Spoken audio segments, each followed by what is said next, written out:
எனது ஆத்மாவின் ஆத்மாக்களே, நான் உங்கள் பிரபஞ்ச தேவி தாரணி. இன்னைக்கு நம்ம பார்க்க போகிற வீடியோவில் வந்து சும்மா ஒரு என்டர்டெயின்மெண்ட் வீடியோ தான்.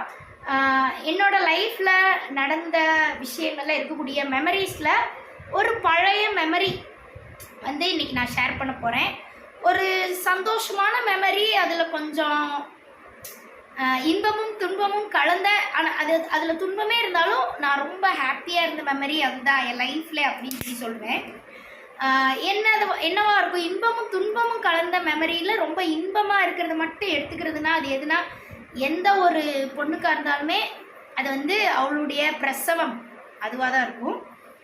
அந்த குழந்தை நல்லபடியாக, அதுவும் ஃபஸ்ட்டு பேபி, எனக்கு ஒரே பேபி தான், நல்லபடியாக அந்த குழந்தை ஆரோக்கியமாக பிறந்துடுச்சு, பிரசவ வழியெல்லாம் தாண்டி பிறந்து இன்ன வரைக்கும் ஹெல்த்தியாக வாழ்ந்துக்கிட்டு இருக்கு அப்படின்னா எந்த ஒரு பொண்ணுக்குமே ஒரு அம்மாவாக அது வந்து ரொம்ப ஹாப்பியஸ்ட் மெமரியாக இருக்கும்.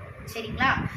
லைஃப்பில் எவ்வளோ கொடுமைகள் அதுக்கப்புறம் நிறைய நடந்தாலுமே இந்த மெமரியை நினச்சி பார்த்தா நம்ம லைஃப் வந்து எவ்வளோ பிரச்சனை வந்தாலும் அதுக்கெல்லாம் நம்ம வந்து அந்த கண்ணீர்லாம் தொடச்சிட்டு திருப்பி போய் நம்ம வாழ்க்கையை சந்தோஷமாக வாழலாம் அப்படின்னு சொல்லி யோசிக்க வைக்கிற ஒரு மெமரி எதுனா, ஒரு பொண்ணுக்கு வந்து மேரேஜ் ஆகி குழந்தை பிறந்துச்சுன்னா அது எப்பயுமே அவங்களுடைய அந்த பிரசவம் டைமில் ஏற்பட்ட அந்த மெமரி. அந்த குழந்தைய பிறந்து அந்த குழந்தைய கொண்டு வந்து நம்ம கையில் கொடுப்பாங்க தெரியுமா, அதுதான் வந்து நம்ம லைஃப்பில் பெஸ்ட் மெமரியாக இருக்கும். அதை பற்றி தான் நான் இன்றைக்கி ஷேர் பண்ண போகிறேன். அதை பற்றி என்னன்னா, அந்த பிரசவம் வலி வர்றதுக்கு முன்னாடி என்னோட லைஃப்பில் மறக்க முடியாத ஒரு விஷயம். நான் என்ன பண்ணேன்னா, அன்றைக்கி வந்து எனக்கு பிரசவம் வரும் அப்படின்னு சொல்லி தெரியாது. இதில் ஒரு சர்ப்ரைஸ் தானே நம்ம லைஃப்பில். என்னைக்கு எக்ஸாக்ட் டேட்டுனா, அது வந்து கொரோனா லாக்டவுன் டைம், ஹை பீக்கில் இருக்கக்கூடிய ஃபஸ்ட்டு லாக்டவுன் டைமு மே 2020 அந்த டைமில். அப்போது அது வந்து இந்த மேனா உங்களுக்கு வந்து இந்த சம்மர் டைம் இருக்கும். அதனால ரொம்ப ஹீட்டு எனக்கு வந்து என்னோட டைம். நான் ப்ரெக்னெண்ட்டாக இருந்த டைமில் யாரெல்லாம் ப்ரெக்னெண்ட்டாக இருந்தாங்களோ அவங்களுக்கு அந்த மே மாதம்லாம் ரொம்பவே ஹீட்டாக இருந்துச்சு, எல்லா லேடிஸ்க்குமே. எனக்கும் அதே மாதிரி தான் ரொம்ப ஹீட். அந்த ஹீட்டை வந்து தாங்கவே முடியல. 2 ஃபேன் ஓடும், அப்புறமே என் மூஞ்சியில் வச்சு கர்ச்சீப் வச்சு தொடச்சிக்கிட்டே இருப்பேன், வேர்த்து அப்படியே ஒழுகிட்டே இருக்கும். 2 ஃபேன் ஓடியும் தாங்காது, அப்படி அந்த மாதிரி ஒரு ஹெவி ஹீட்டு. அது வந்து ப்ரெக்னெண்ட்டாக இருக்கிறவங்களுக்கு அதிகமாக இருக்கும், மற்றவங்கள விட ப்ரெக்னெண்ட்டாக இருக்கிறவங்களுக்கு அந்த டைமில் வந்து அந்த ஹீட்டு தாங்க முடியாமல் ரொம்ப கஷ்டப்படுவாங்க. அதில் தான் வந்து எனக்கு என்ன ஆயிடுச்சுன்னா, ஹீட்டு நான் வந்து எல்லா வீட்டு வேலை எல்லாமே செஞ்சேன், 5 மாதத்துலேருந்து செஞ்சேன். ஆனாலுமே அந்த ஹீட்டு தாங்க முடியாமல் எனக்கு வந்து பனிக்கூடம் உடஞ்சிருச்சு. அது உடையிறதுக்கு முன்னாடி நடந்த ஒரு நிகழ்வு. மே 19, சரிங்களா, மே 19, 2020. அப்போ வந்து எனக்கு என்ன ஆச்சுன்னா, நான் வந்து கீபோர்டு நல்லா வாசிப்பேன். உங்களுக்கு நான் சொல்லி ஒரு வீடியோ போட்டிருந்தேன்ல, வாராயோ வாராயோ ரிங்டோன் இல்லை, வாராயோ வாராயோ சாங் வந்து அது என்ன ஆதவன் மூவி, அது நான் வந்து போட்டிருந்தேன்ல. நான் ஃபஸ்ட்டு ஷார்ட்ஸ் வீடியோ ஸ்டார்ட் பண்ணதே அந்த வீடியோ வச்சு தான். அந்த மாதிரி இந்த கீபோர்டு வந்து மை லவபிள். சரிங்களா? என்னால் வந்து என்னோடய லைஃப் லாங் வந்து எப்பயாச்சும் எனக்கு ரொம்ப கஷ்டம் அந்த மாதிரி வரும்போது எதையாவது ஒரு பாட்டை எடுத்து நான் பாட்டுக்கு வாசிச்சுட்ருப்பேன். அப்படி வாசித்தா எல்லாமே நான் மறந்துடுவேன். மேக்ஸிமம் நான் என்ன பண்ணுவேன்னா, அந்த காலத்தில் எல்லாம் கீபோர்டெல்லாம் எல்லோரும் படிக்கும் போதெல்லாம் முறைப்படி படித்தாங்க. சரிங்களா? அதை பற்றி கொஞ்சம் சொல்லிவிட்டு அப்புறம் அந்த மறக்க முடியாத மெமரிஸ்னு ஒன்று சொன்னேன்ல, அதை பற்றி கொஞ்சம் நம்ம டிஸ்கஸ் பண்ணுவோம். அப்போல்லாம் வந்து சங்கீதம் நாங்களாம் படித்தோம். நாங்களாம் வந்து கீபோர்டு வந்து கிளாஸ் போய் படித்தோம். ஆனால் எங்களுக்கெலாம் சம்மர் லீவில் தான் அது அந்த கிளாஸ் வச்சுருந்தாங்களா. அப்போ ஃபுல் டைம் லைஃப் லாங்கு சேர்ந்து படிப்பாங்க தெரியுமா. ஸ்கூலுக்கு போயிட்டு வந்துட்டு அப்புறம் லீவு கிடைக்கும் போதெல்லாம் போய் கீபோர்டு கிளாஸ்லாம் கற்றுக்குவாங்க. அந்த மாதிரிலாம் வந்து எங்கள் வீட்டில் அப்படி சேர்த்து விடலை.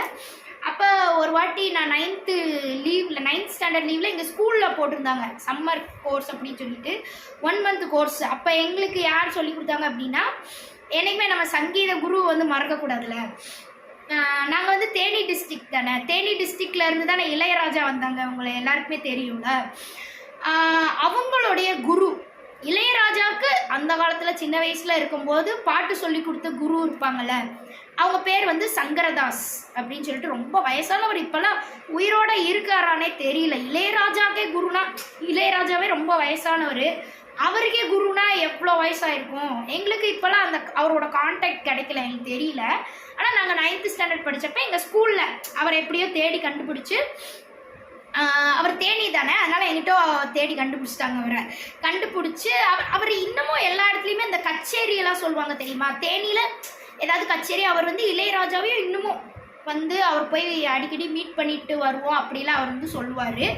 சென்னைக்கு அடிக்கடி போவார். அவர் இளையராஜாவும் எப்படின்னா, அவருக்கு சங்கீதம் சொல்லி கொடுத்த குரு வந்து அவர் வந்து மறக்கவே இல்லை அவரோட லைஃப்பில். சில பேர்லாம் முன்னேறிட்டா அவங்களெல்லாம் நம்ம சொல்லி கொடுத்தவங்கள மறந்துடுவாங்க, அந்த மாதிரிலாம் சொல்கிறாங்களே. இளையராஜா அவங்கள பற்றி நிறைய வந்து புறணி அது இதுன்னு சொல்கிறாங்க. அதெல்லாம் நம்ப முடியுதா என்னன்னு சொல்லிட்டு எனக்கு தெரியல. ஆனால் நான் கேள்விப்பட்டது, அதாவது இளையராஜாவுடைய குரு சொல்லி நாங்கள் கேள்விப்பட்டது. ஏன்னா நாங்கள் போனோன்னே எங்களுக்கு அவ்வளோ என்ன சொல்கிற சர்ப்ரைஸ் மாதிரி இருந்துச்சு. நாங்கள் சும்மா யாரோ ஒருத்தவங்க வந்து சொல்லி கொடுக்க போகிறாங்க அப்படின்னு சொல்லிட்டு நினச்சிட்டு நாங்கள் போனோமா, பார்த்தா இவர் வந்து இளையராஜா குரு. அப்போயே வந்து ரொம்ப வயசான தாத்தாவாக இருந்தார் அவர்.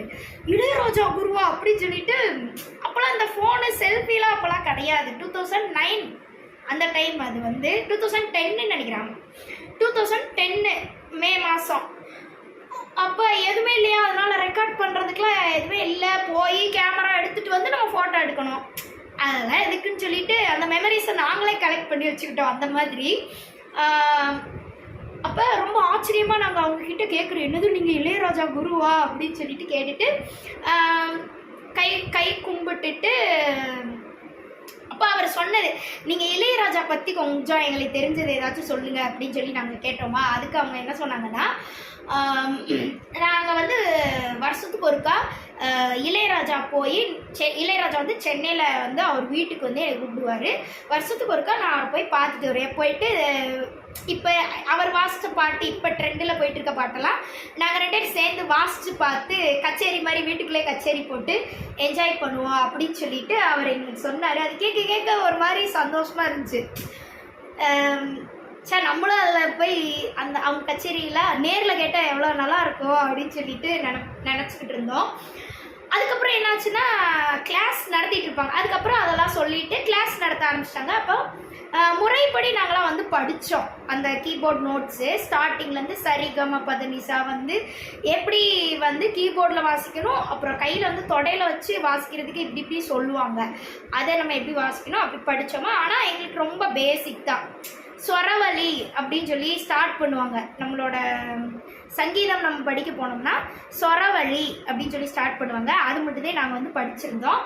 அப்புறம் ஜண்டை வந்து எழுதி கொடுத்தாங்க. அதை நாங்கள் வீட்டில் போய் வாசிச்சு பார்த்தோம். ஆனால் அதுக்கப்புறம் கிளாஸ் முடிச்சு போச்சு ஜண்டை வரிசையோட. அது 2ஓட அப்படியே நிற்கிது என் லைஃப்பில். அடுத்து போகிறதுக்கு சொல்லி கொடுக்குறதுக்கு குருலாம் எல்லா பக்கமும் இருக்கிறாங்க. ஆனால் எனக்கு கற்றுக்கிறதுக்கு டைம் இல்லை. அதனால் அதோட அப்படியே முடிச்சுட்டேன் என்னோடய சங்கீத ஞானத்தை. ஸோ பேசிக் படித்தேன்னா, அதனால் நான் உங்களுக்கு சொல்கிறேன், இந்த காலத்துலலாம் சங்கீதம்ன்றது ரொம்ப மோசமாக போயிடுச்சு. ஒரு கீபோர்ட் நோட்ஸ் கூட வெஸ்டர்ன் நோட்ஸுக்கும் ஒரு பேசிக் இருக்குது. ABCD அப்படி சொல்லி அது வந்து சொல்லி கொடுப்பாங்க. இந்த அனிருத்தெலாம் வந்ததுக்கப்புறம் என்ன ஆயிடுச்சுன்னா, வெஸ்டர்ன் நோட்ஸுக்கு கூட ஒரு மதிப்பு இல்லாத மாதிரி, அந்த ஒரு பேசிக்கே இல்லாத மாதிரி. இப்போ இன்றைக்கி கூட நான் வந்து ஒரு பாட்டு, நான் பாப்பா டெலிவரி ஆகுற அன்னைக்கு ஒரு பாட்டு வாசித்தேன். அந்த பாட்டு தான் இப்போ நான் உங்களுக்கு வாசித்து காட்ட போகிறேன். அதுக்கு நம்ம நோட்ஸ் பார்க்கலாம் அப்படின்னு சொல்லிட்டு ஆல்ரெடி எனக்கு தெரியும், இருந்தாலும் கொஞ்சம் டவுட் இருந்துச்சுன்னு நெட்டில் அடித்து பார்த்தேன்னா, அந்த பாட்டுக்குரிய நோட்ஸே அதில் இல்லை. அவங்க அந்த பாட்டு மாதிரி தான் இருக்கும் உங்களுக்கு கேட்கும்போது. அந்த பாட்டு கேட்குற, இப்போ சங்கீதம்னா என்னென்னு தெரியாதவங்களுக்கு அந்த பாட்டை எந்த மாதிரி வாசித்தாலும் ஓகேன்னு சொல்லிட்டு நம்ம போயிடுவோம். ஆனால் அதுக்குரிய எக்ஸாக்ட் நோட்ஸுன்னு ஒன்று இருக்கும்ல, அந்த மாதிரிலாம் இப்போ நெட்டில் போடவே மாட்டாங்க. ஆக்சுவலி அது நான் உங்களுக்கு சொல்கிறேன், ஜீன்ஸ் சாங் தான் அது. நிசரிசான்னு சொல்லிட்டு வரும்ல, உங்களுக்கு தெரியும் தானே, மதுமிதா தீம் சாங். அது வந்து எனக்கு ரொம்ப பிடிச்ச பாட்டா. சரி நம்ம அதை வந்து வாசி பார்க்கலாம் அப்படின்னு சொல்லிட்டு எப்போ பாப்பா பிறக்கிற அன்னைக்கு நெட்டில் வந்து நான் போட்டு பார்த்தேன்னா, அதோட ஸ்டார்டிங்கை வந்து அதிலே சொல்லுவாங்க அந்த ஸ்வரத்தை. சரிங்களா, நீ ரீசான்னு சொல்லுவாங்க. அப்போ நம்ம கீபோர்டில் வாசித்தாலும் அதைத்தானே வாசிக்கணும். அதை விட்டுட்டு வேறு ஏதோ ஒரு நோட்ஸ் வந்து கொடுத்துருப்பாங்க நெட்டில். என்னங்கடா அதை பார்த்துட்டு எனக்கு டென்ஷன் ஆகிடுச்சு. என்னங்கடா பாட்டிலே அதில் சொல்கிறாங்க, அதை போடாமல் இவங்க வேறு ஏதோ ஒரு நோட்ஸை போய் கொடுத்துருக்குறாங்க. இவங்க சொல்கிறாங்கன்றதுக்காக அது நீங்கள் வாசிச்சு பார்த்தா கொஞ்சம் எக்ஸாக்டாக தான் இருக்கும். ஆனால் கொஞ்சம் எக்ஸாக்டுன்றது மியூசிக் கிடையாது, ஒரு மியூசிக்குன்னு சொல்லிட்டு ஒரு என்ன சொல்கிறது, ஒரு மரியாதை இருக்குது சரிங்களா. அதை வந்து அப்படித்தான் நம்ம வாசிக்கணும். சும்மா எனக்கு என்னன்னு எதை வேணாலும் அந்த பாட்டுக்கு வந்து டியூனாக நம்ம போட்டுக்கலாம், கேட்குறவன் கேனப்பையன் கேட்டுட்டு போவான், அந்த மாதிரி தான் இப்போலாம் வந்து மியூசிக் வந்து ஆகிருச்சு. சீரியஸாக அது வந்து தமிழ்நாட்டில் அந்த மியூசிக் வந்து ரொம்ப மதிக்க முடியாத மாதிரி போனது காரணம் நான் அனிருத்துன்னு தான் சொல்லுவேன். அனிருத்தை தான் குத்த சொல்லுவேன் இந்த காலம். அனிருத்து நல்லா பாட்டு வாசிக்கிறாங்க, அதெல்லாம் ஓகே தான் சரிங்களா. பிட்டடிச்சு வாசிக்கிறாங்கன்றதெல்லாம் அது அவங்க பிரச்சனை, அதை பற்றி நான் பேச வரல. ஆனால் அனிருத் வந்ததுலேருந்து அந்த மியூசிக் ஒரு மதிப்பு இல்லாமல் போயிடுச்சு.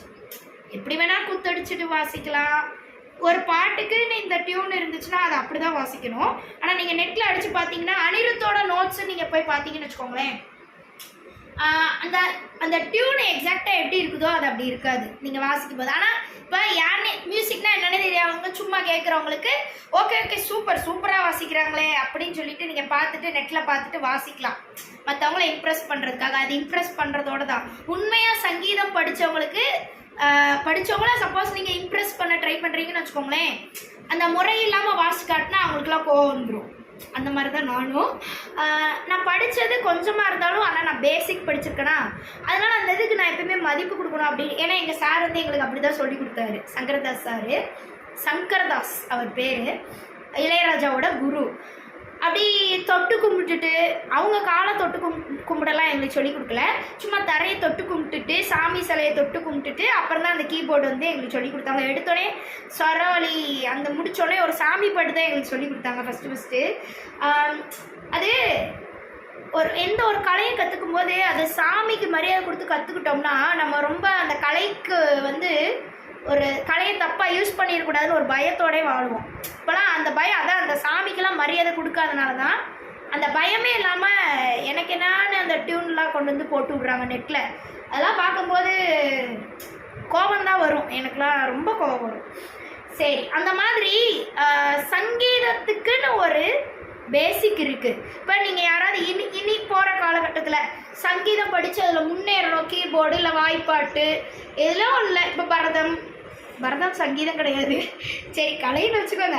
ஏதோ ஒரு கலையில் நீங்கள் முன்னேறணும் அப்படின்னு சொல்லிட்டு நீங்கள் நினைக்கிறீங்கன்னா தயவு செய்து ஒரு நிமிஷம் அதுக்கான டீச்சர், முறைப்படி படித்த டீச்சர்கிட்ட போய் முறைப்படி கற்றுக்கோங்க. அதுதான் உண்மையான கலை. நீங்கள் வந்து ஃபேமஸ் ஆகிறதுக்காக டிவியில் வர்றீங்க, எல்லா பேர் பார்த்து உங்களை கை தட்டுறாங்கன்றதுக்காகலாம் அந்த சங்கீதத்தை வந்து நீங்கள் பெருசாக படிச்சிட்டீங்க அப்படிலாம் கிடையாது. யாரும் கை தட்டணும்னு அவசியம் இல்லை. நீங்கள் உண்மையான ஒரு டீச்சர்கிட்ட படித்து அதை ஒரு பயபக்தியோடு கற்றுக்கிட்டு அதை எல்லாருக்கிட்டேயும் அதை செஞ்சு காட்டினீங்கன்னா உண்மையிலே அவங்க உள்ள முருகி உங்களுக்கு வந்து பாராட்டுவாங்க, யாராக இருந்தாலும் சரி. அப்படி வர பாராட்டு தான் உண்மையானது சரிங்களா. அப்போ இது ஒரு விஷயத்தை நான் வந்து ஷேர் பண்ணணும் அப்படின்னு சொல்லி நினச்சேன். இந்த நெட்டில் பார்த்து கீபோர்ட் நோட்ஸு சீக்கிரம் முன்னேறலான்னு சொல்லிட்டு டக்குன்னு நெட்டில் இருக்க கீபோர்ட் நோட்ஸ் எல்லாம் பார்த்து வாசிச்சு அப்புறம் அனிருத் மாதிரி அப்படியே பெரிய ஆளாகி மியூசிக் டைரக்டர் ஆகிடணும்னு இந்த காலத்தில் நிறைய பேத்துக்கு ஆசை இருக்குது. ரொம்ப தப்பு. நெட்டில் பார்த்தலாம், நெட்டில் கொடுத்துருப்பாங்களே நோட்ஸு, இப்போ வர்ற புது பாட்டு எல்லாத்துக்கும் நோட்ஸ் கொடுத்துருப்பாங்க, அதை பார்த்து தயவுசெய்து வாசிக்காதீங்க சரிங்களா. உங்களுடைய சங்கீத டீச்சர் ஆல்ரெடி எல்லாமே தெரிஞ்சு வச்சுருப்பாங்க, முறைப்படி நோட்ஸ். இப்போ இருக்க புது பாட்டு கேட்டாலும் அவங்க நோட்ஸ் வச்சுருப்பாங்க, அதை போய் கேட்டு அவங்கக்கிட்ட போனால் நீங்கள் தப்பாக வாசிச்சிங்கன்னா உங்களை அடிப்பாங்கன்னு உங்களுக்கு பயம். உண்மையான சங்கீத டீச்சர் தப்பு பண்ணால் திட்ட தான் செய்வாங்க. எங்கள் சார்லாம் எங்களை திட்ட தான் செய்வாங்க, சரியாக வாசிக்கலைங்க. நாங்களாம் நிறைய வாட்டி ப்ராக்டிஸ் எடுத்து அந்த கையே உடஞ்சிரும் எங்களுக்குலாம், திருப்பி வாசிக்க சொல்லுவாங்க. 1 month நாங்கள் போனோம்ல, அதுதான் அப்போ தான் அந்த சங்கீதத்தை நீங்கள் படிக்க முடியும். சும்மா நீங்கள் நினச்சோன்னே அப்படியே மேலேருந்து குதிச்சிடணும், அப்படியே சரஸ்வதி உங்கள் கையில் வந்து உட்காந்துடணுன்னா உட்காருமா, சரஸ்வதி எப்படி கூப்பிடணுமோ அப்படி தான் கூப்பிடணும், அப்போ தான் நம்ம கையில் வந்து குடி இருக்கும் சரிதானே.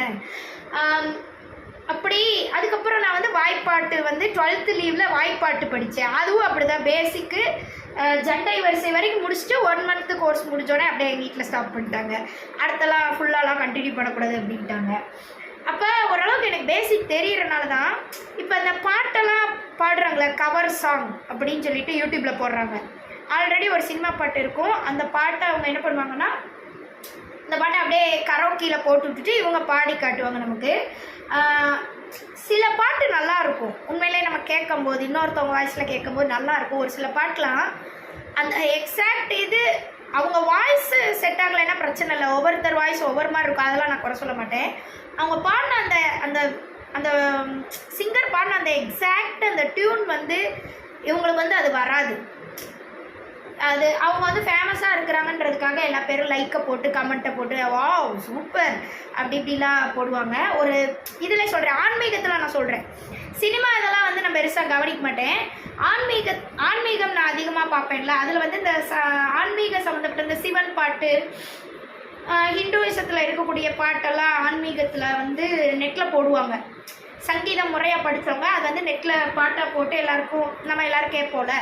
அதில் சில பிள்ளைங்க பெருசாக வளர்ந்த பிள்ளைங்க அந்த பாட்டை வந்து அவங்க பாடுறாங்க, அது எல்லோரும் பயங்கரமாக இருக்குது, இந்த மாதிரி ஒரு பாட்டை நாங்கள் கேட்டதே இல்லை அப்படி இப்படி கமெண்ட் போட்டிருக்காங்க. ஆனால் நான் அதை கேட்டு பார்த்தா எங்கேயோ பிசிறு தட்டுதே அப்படின்னு சொல்லி எனக்கு தோணும். சரிங்களா? அவங்க யாருன்னா சூரிய காயத்ரி சூப்பராக பாடுவாங்க. அந்த பொண்ணு வந்து அவங்க சார்கிட்ட இருந்த வரைக்கும் அற்புதமாக பாடும். குல்தீப் பாயின்னு சொல்லிட்டு அவங்களுடைய டீச்சரு, ஃபேமஸானவங்க, யூடியூப்பில் பயங்கர ஃபேமஸ் அவர் குல்தீப் பாயின்னு ஒரு சாரு.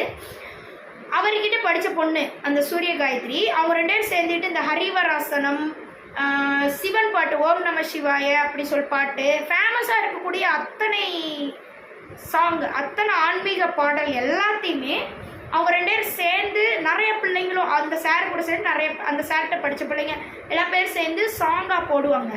கேட்குறக்கே அவ்வளோ அற்புதமாக, அது கேட்டாலே சிவனே நம்ம பக்கத்தில் வந்து உட்காந்துருவாங்க, அந்த மாதிரி இருக்கும் அந்த சாங்லாம் நம்ம கேட்கும்போது. மெடிடேஷனுக்குலாம் சூப்பராக யூஸ் பண்ணோம். ஆனால் அந்த பொண்ணு, அந்த சூரியகாத்திரின்ற பொண்ணு இப்போ நல்லா பெரிய பொண்ணாயிடுச்சு, நல்லா காலேஜ் படிக்கிற பொண்ணாயிடுச்சு. வளர்ந்ததுக்கப்புறம் அந்த சாரை விட்டுட்டு தனியாக போய் யூடியூப் சேனல் ஆரம்பிச்சிருச்சு போல் இருக்கு. அப்புறம் இதுலலாம் வந்து பாடும் போல் இருக்கு. இந்த சூப்பர் சிங்கர்னு சொல்கிறாங்களே, அந்த பொண்ணு வந்து வேறு லாங்குவேஜ், நம்ம தமிழ் கிடையாது. அவங்களுடைய இதில் நடக்கிற சூப்பர் சிங்கர் நிகழ்ச்சியில் அந்த பொண்ணு வந்து பாடினதை யூடியூப்பில் போட்டிருந்தாங்க. நான் வந்து பார்த்தேன்னா திடீர்னு எனக்கு என்னென்னா, அந்த பொண்ணு நல்லா தான் பாடுது, நல்லா பாடலான்னு யாரும் நம்ம சொல்ல முடியாது, கொஞ்சம் ஏதோ பிசிறு தட்டுச்சு. அந்த சாங்கை நான் ஆல்ரெடி கேட்டிருக்கிறேன், அந்த எக்ஸாக்ட் டோன் வந்து அதில் வரல. அந்த பொண்ணுக்கு இடையில பிசிறு தட்டுது, ஆனால் அதையும் பயங்கரமாக பாடுது அப்படி இப்படின்னு கமெண்ட் போடு, அந்த மாதிரி ஏற்றி விடுறாங்க. ஒரு தப்பாக பாடிட்டாங்க அப்படின்னா அந்த மிஸ்டேக்கு, இப்போ சும்மா நம்ம எல்லாரும் முன்னாடி கச்சேரியில் வாசிக்கிற அதெல்லாம் தப்பாக வாசித்தாலும் யாரும் கண்டுக்க மாட்டாங்க, கேட்க நல்லா இருந்தால் போதுன்ட்டு போயிடுவாங்க. ஆனால் இவ்வளோ பெரிய சார்கிட்ட கற்றுக்கிட்ட பிள்ளைங்கள்லாம் மிஸ்டேக் பண்ணாங்கன்னா அது வந்து யாராவது எடுத்து சொன்னாங்கன்னா எடுத்து சொல்லணுன்றேன். உண்மையாக சங்கீதம் படித்தவங்க அது தப்புனா எடுத்து சொல்லணும். அதை விட்டுட்டு தப்புன்னு தெரிஞ்சோ அதை வந்து பாராட்டிகிட்டே இருக்கக்கூடாது. அவங்க ஃபேமஸ் ஆனவங்கன்றதுக்காக நம்ம வந்து பயங்கரமாக இருக்குது அப்படி இப்படிலாம் சொல்லணும்னு ஒரு அவசியமே கிடையாது. அந்த பொண்ணை வந்து கமெண்ட்ஸ் போட்டு தான் ஏற்றி விடுறாங்க அப்படின்னு சொல்லி நான் நினைக்கிறேன். நல்லா பாடும், ஒரு குறை இல்லை, இருந்தாலும் சின்ன சின்ன குறை வந்து அந்த பொண்ணு பாடும்போது தெரியுது. அதெல்லாம் கரெக்ஷன் பண்ணிவிட்டு, அதாவது அந்த சிவனை கூப்பிட்டு அந்த பாட்டெல்லாம் அந்த பொண்ணு பாடிச்சுன்னா இன்னும் எக்ஸாக்டாக சிவனே சொல்லி கொடுப்பாங்க, இன்னும் எக்ஸாக்டாக அந்த மிஸ் ஆகிற டோன்லாம் கரெக்டாக வரும் அப்படின்னு சொல்லி நான் நினைக்கிறேன். சரி, இது நான் சொல்லணும், இந்த பொண்ணை வந்து நான் மென்ஷன் பண்ணணும் அப்படின்னு சொல்லி நினச்சேன். யாருக்காவது அந்த பொண்ணு பாடுறதுல ஏதாவது மிஸ்டேக் இருந்துச்சுன்னா கமெண்ட்ஸில் சொல்லுங்கள், அந்த பொண்ணு திருத்திக்க வாய்ப்பு இருக்குது. சரிங்களா? சரி, இது மாதிரி நிறைய பேர் இருக்கிறாங்க, நான் வந்து இந்த பொண்ணு மட்டும் தான் சொல்லணும் அப்படின்னு சொல்லி நினச்சேன். சரி, இந்த மாதிரி ஒரு இதெல்லாம் நம்ம முடிச்சிட்டோமா? சங்கீதத்தில் நடக்கக்கூடிய கூத்துகள்னு தான் சொல்லணும், கொடுமையும் கூத்துகளும் அலப்பறைகள் இப்படி தான் சொல்லணும். அதெல்லாம் நான் உங்களுக்கு சொல்லி முடித்தேன். அதனால் சங்கீதத்தை முறைப்படி படிச்சுட்டு மக்கள்கிட்ட வந்து ப்ரெசென்ட் பண்ணுங்கள், எல்லாருமே ரொம்ப பிடிக்கும் அப்படின்னு சொல்லி நான் விரும்புகிறேன். இப்போ எனக்குமே கீபோர்டு சார் அப்போ சொல்லி கொடுத்தப்ப கை எக்ஸாக்டாக எங்கே வைக்கணும் அந்த கீஸில் அப்படி சொல்லி கொடுத்தாங்க. இப்போல்லாம் வந்து ரொம்ப வருஷம் ஆனதுனால எனக்கே மறந்துருச்சு, இருந்தாலும் கை மாற்றி மாற்றி நான் வச்சாலுமே அந்த டியூன் வந்து கரெக்டாக வாசிடுவேன். அப்புறம் என்னதுன்னா இந்த ஸ்டோரி, டெலிவரி ஸ்டோரி பற்றி நம்ம சொல்லுவோம். அப்போ நான் வந்து May 19, 2020 அன்னைக்கு எனக்கு வந்து ஹீட் அதிகமாக இருக்குது. அப்போல்லாம் வந்து ஒரு வாரத்துக்கு முன்னாடி இருந்து May 19க்கு முன்னாடி ஒரு வாரத்துலேருந்தே எனக்கு வந்து 9 months ஸ்டார்டிங் போயிட்டுருக்குது. அப்பப்போ பாப்பா வந்து வயிற்றில் ஒரு முட்டு விடும், 9 மந்த்ஸ்னால் குழந்தை வந்து நேராக இருக்காது, தலைகீழாக இருப்பாங்க தானே, தலையை வச்சு முட்டும். அதாவது பிறக்க ஸ்டார்ட் பண்ணுறதுக்கு ட்ரைனிங் எடுப்பாங்க தெரியுமா, அந்த டைம் வந்துருச்சு எனக்கு. அப்போலாம் ஆக்சுவலி எனக்கு கொடுத்த டேட் வந்து June 6 தான் எனக்கு வந்து கொடுத்துருந்தாங்க. June 6, 2020 அது கொடுத்துருந்தாங்க. ஆனால் 9 மந்த்ஸ் ஸ்டார்டிங்லேருந்தே எனக்கு வந்து பாப்பா வந்து ஃபுல்லாக தலைகீழாக போயிருப்பாங்க தெரியும். ஆனால் முட்ட ஆரம்பிச்சிட்டாங்க. நைட்டெல்லாம் ஆச்சுன்னா நைட்டு நான் படுத்திருப்பேன், பிரசவத்துக்கு அவங்களே வெளியே வர ட்ரை பண்ணுவாங்க தெரியுமா. இதெல்லாம் என்னோட லைஃப்பில் நான் வந்து அனுபவித்த மொமெண்ட்ஸ், அதெல்லாம் என்னால் மறக்கவே முடியாது. முட்டை நைட்டானா அப்படியே முட்டு கொடுத்து எப்படா என்னை வெளியே விடுமா, நான் வெளியே பிறந்து வரணும் அப்படின்னு சொல்லி என்கிட்ட போராட்டம் நடத்துகிற மாதிரி இருக்கும் நைட்டெல்லாம் ஆச்சுன்னா. 9 மந்த்ஸுக்கு அப்புறம் 9 மந்த்ஸ் அந்த 1 வீக் முடிச்சதுக்கப்புறம்லாம் இந்த வேலை தான் இவங்க வந்து பண்ணுவாங்க. இவங்க மண்டை வந்து ரொம்ப ஸ்ட்ராங்காக இருக்கும். அவங்க அப்படியே முட்டாங்கன்னா எனக்கு வலிக்கும், அப்படியெல்லாம் இருக்குமா. அப்போ ரொம்ப சீக்கிரமாகவே 9 மந்த்ஸு May 19 பார்த்துக்கோங்களேன். May 20 வந்து இவங்க பிறக்கிறாங்க. அப்போ May 19 அன்னைக்கெலாம் வந்து ரொம்ப முட்டு கொடுக்க ஆரம்பிச்சிருச்சு.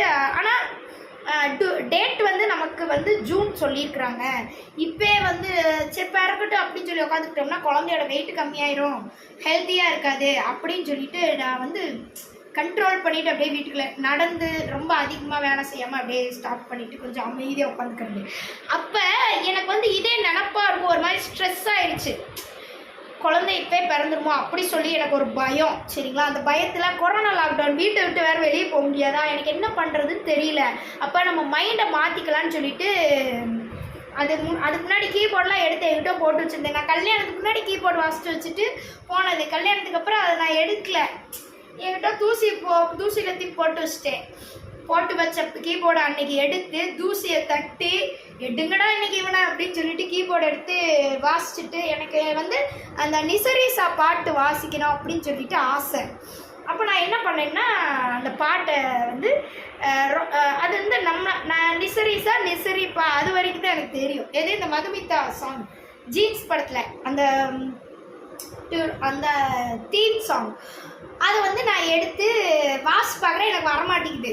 அப்போ நான் என்ன பண்ணுறேன், நெட்டில் போட்டு அந்த பாட்டை வந்து பார்த்துட்டு அப்புறம் எடுத்து வாசிக்கிறேன். எக்ஸாக்டாக வந்துடுச்சு. எனக்கு சந்தோஷம் தாங்க முடியல.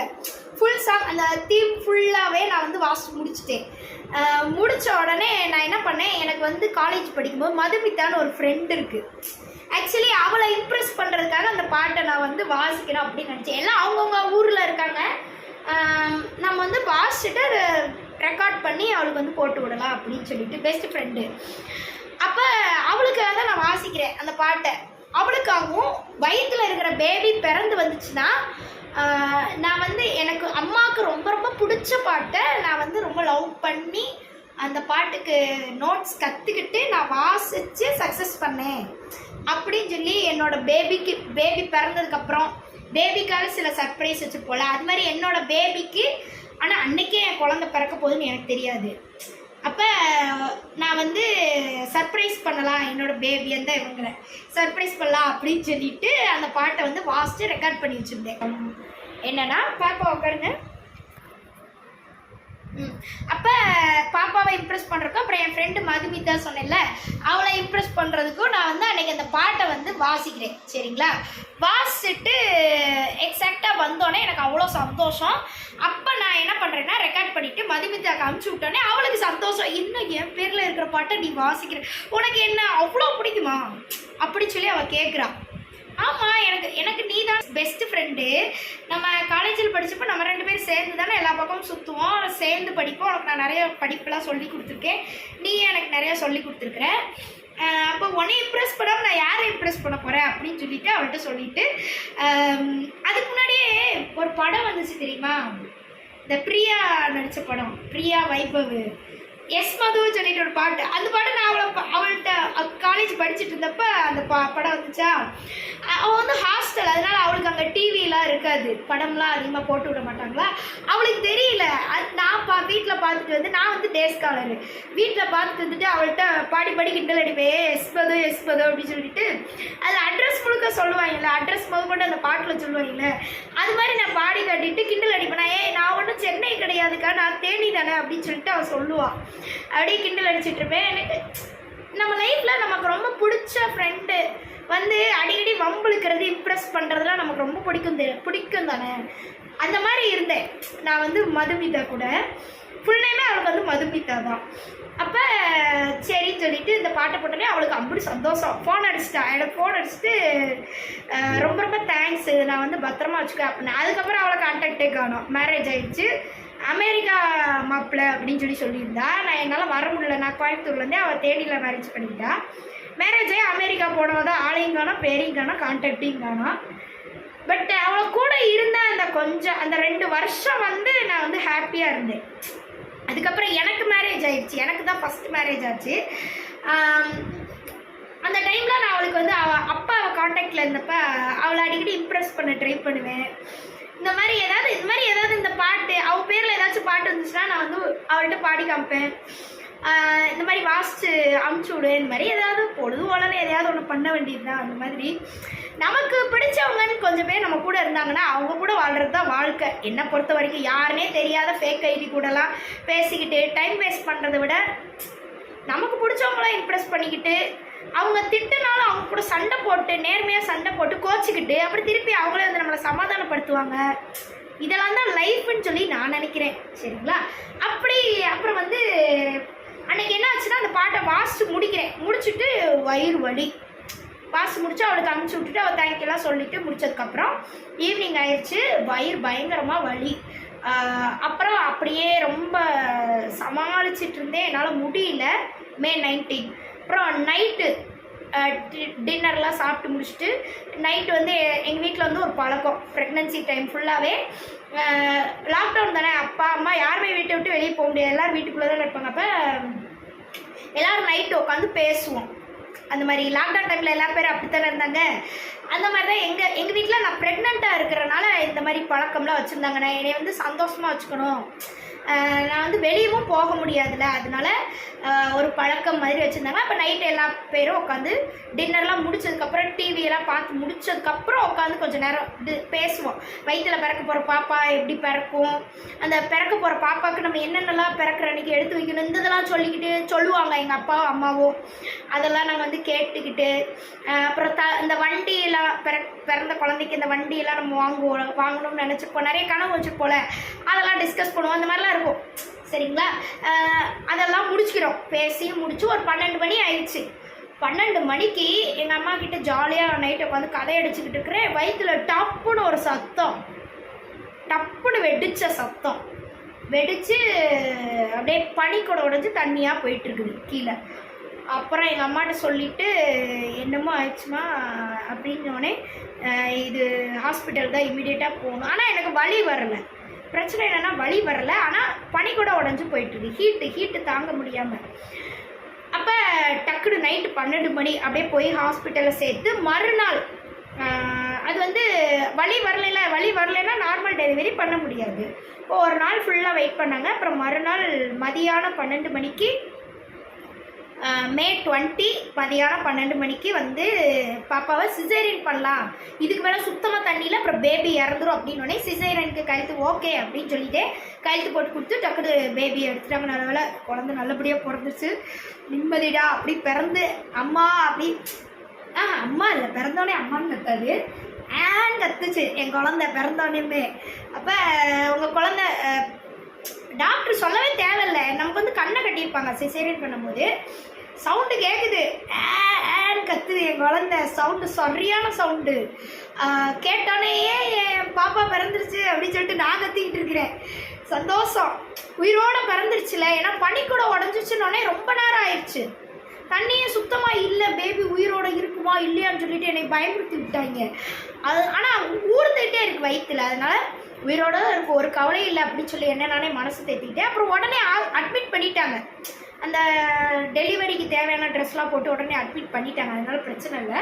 அப்புறம் குழந்தைய எடுத்துட்டாங்க. எடுத்தோடனே அவங்க சொல்லவே தேவையில்ல, அதுவே கத்துறதுல கேட்டுச்சு அத்தனை பேருக்கும்.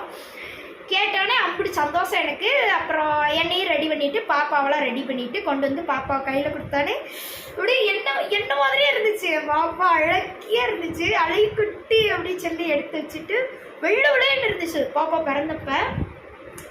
அப்போ பார்த்து அப்படியே ஒரு கிஸ் பண்ணேன் என்னோடய பாப்பாவை. இப்படி இப்படி கிஸ் பண்ணேன். கிஸ் பண்ணிவிட்டு அப்படியே தூக்கி வச்சுட்டு அதுக்கப்புறம் ப்ரொசீஜர்ஸ்லாம் இருக்கும்ல, குழந்தை பிறந்தோடனே அம்மாவுக்கு குழந்தைக்கு சில ப்ரொசீஜர்ஸ் ஃபீடிங் பண்ணுறது அதெல்லாம் பண்ணி முடிச்சுட்டு அப்படியே ஹாஸ்பிட்டல் டிஸ்சார்ஜ் ஆகி வீட்டுக்கு வந்து அப்படியே ஜாலியாக அப்படியே போயிடுச்சு இன்றைக்கி வரைக்கும் லைஃபு. இப்போ இவளுக்கு வந்து 5 வயசு, மே 20 வந்துச்சுன்னா 5 வயசு ஆக போகுது. இவ்வளோ தூரம் வளர்ந்து வந்துட்டாங்க. அப்போ இவங்க முன்னாடி இன்றைக்கி என்ன பண்ண போகிறேன்னா அந்த மெமரிஸ் வந்து நான் ஷேர் பண்ணியிருக்கிறேன். இவங்க பிறந்த அன்னைக்கு ஒரு மறக்க முடியாது. அதனால இந்த நிசரீசா பாட்டு வந்து எங்களுடைய வந்து பிரசவ டியூன், அதாவது அம்மாவுக்கும் குழந்தைக்கும் ஒரு சென்டிமெண்ட் சாங்குன்னு சொல்லுவாங்களே, அது மாதிரி எனக்கு என் குழந்தைக்கு ஒரு சென்டிமெண்ட் சாங் லைஃப் லாங் நான் இந்த நிசரீசா டியூனை வந்து மறக்கவே மாட்டேன். எங்கே கேட்டாலும் எனக்கு டக்குனு என் பாப்பா ஞாபகம் தான் வரும். ஏன்னா அன்னைக்கு அந்த பாட்டை நான் வாசிக்கும் போது தான் என் பாப்பா வந்து பிறந்தாங்க. குச்சி அப்படி க்யூட். இன்னைக்கு வரைக்கும் அவங்க க்யூட்னஸ் மரமாக அப்படியே இருக்கிறது தான் எனக்கு அவகிட்ட ரொம்ப பிடிச்சது. ஸோ அவங்க முன்னாடி இன்னைக்கு இந்த பாட்டை வந்து வாசிக்க போகிறேன். ஓகேவா? நீங்கள் பிறந்த அன்னைக்கு இருக்கிற பாட்டை வந்து நம்ம வாசிக்கலாமா? அப்போ நான் இந்த பாட்டை வந்து ரெக்கார்ட் பண்ணும்போது எக்ஸாக்டாக தெரியாது. அதனால நம்ம என்ன பண்ணுறோன்னா, நீங்கள் சைட்லேருந்து கேட்டுக்கிட்டே இருங்க. அடுத்து நம்ம 2 பேர் ஃபேஸ் வராது, இங்கிட்டு வச்சு இந்த சைடு வச்சு கீபோர்ட் மட்டும் தெரிகிற மாதிரி நான் வந்து ரெக்கார்ட் பண்ண போகிறேன். சரிங்களா? பாட்டு ரெக்கார்ட் பண்ணிவிட்டு அப்புறம் நம்ம தேங்க்யூ சொல்லும் போது இதில் சொல்லிக்கலாம். சரிங்களா? அவங்களே வாசிக்கிறாங்க. இவளுக்கு நான் வந்து ஹாப்பி பர்த்டே டியூன் வந்து சொல்லி கொடுத்தேன். ஒரு நாள் நான் இவளை வாசிக்க சொல்கிறேன். இன்னும் இவன் வந்து மறுபடி உட்காந்து அடங்கி உட்காந்து கற்றுக்க மாட்டான்.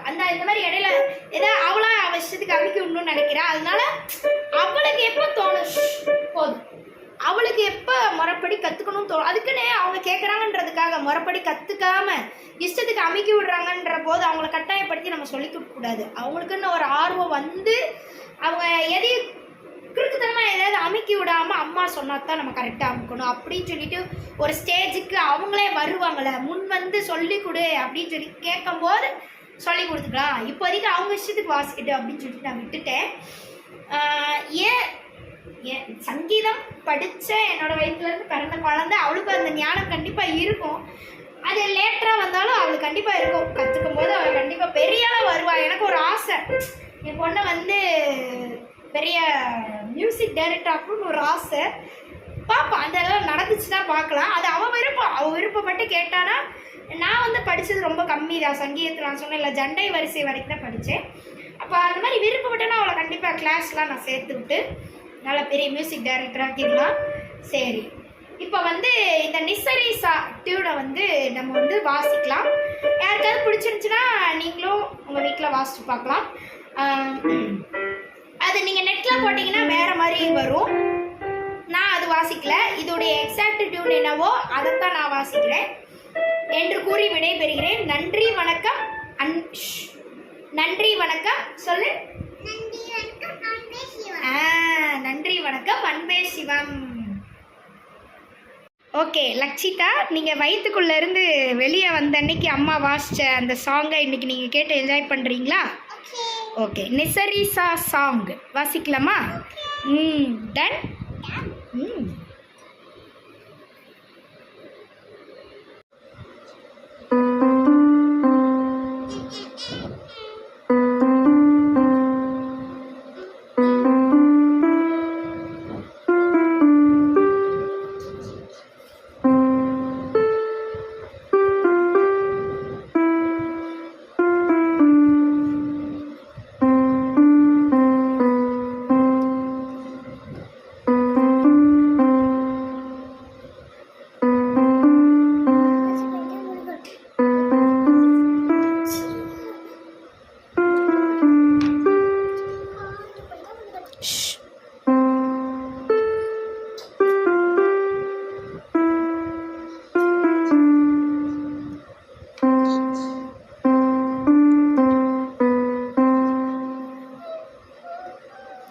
So much.